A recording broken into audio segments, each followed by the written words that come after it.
காளின்றவர் எவ்வளவு நல்லது செஞ்சா அவருக்கு குழந்தை பாக்கியமே கிடைக்கல. இதனால ஒரு பெரிய கோயில் இருக்க சக்தி வாய்ந்த திருநங்கை கிட்ட போய் ஒரு கஷ்டத்தெல்லாம் சொல்றாரு.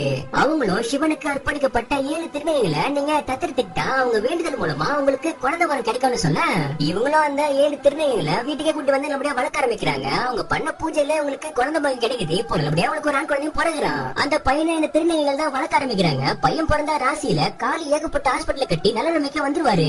ஆனா இவர் வளர்ச்சி பிடிக்காத வில்லங்காரன் ஹாஸ்பிட்டல் எனக்கு வித்துன்னு சொல்லி சண்டை போடுறான். காளி இதுக்கெல்லாம் ஒத்துக்காதால அவன் ஃபேமிலியை கொள்றதுக்கு ஆள் அனுப்புறான். அடியாளங்களாம் பயங்கர முடிக்க போகும்போது அந்த 7 திருநங்கைகளும் இவங்க குடும்பத்துக்கு ஒரு தூண் மாதிரி நின்று எல்லா அடியாளங்களுமே அடிச்சு போட்டு இந்த குடும்பத்தை காப்பாத்துறாங்க.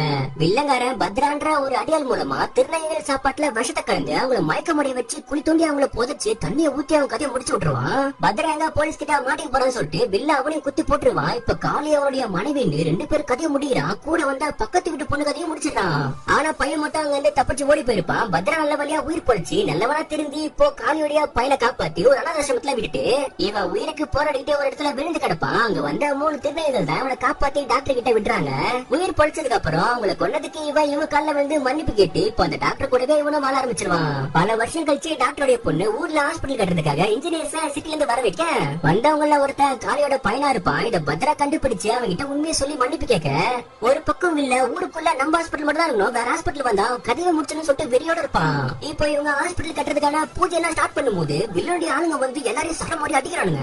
பத்ரா வேற வழி இல்லாம ஹீரோவை காப்பாத்த இறந்து போன 7 திருநங்கை கிட்ட நான் அவங்களை கொண்டேன்னு ஒத்துக்கிட்டு ஹீரோவை காப்பாத்த சொல்லி உதவி கேக்குறான். அவங்க எல்லாருமே சேர்ந்து கொடூரமா பத்ராவோட கதையை முடிச்சிடுறாங்க. இப்போ ஹீரோ உடம்புக்குள்ள புகுந்துகிட்டு எல்லா அடியாலுமே அடிச்சு போட்டு ஃபைனலா வில்ல கதையை முடிச்சதும் அந்த திருநங்கைகளுடைய ஆன்மா சாந்தி அடைஞ்சிருது.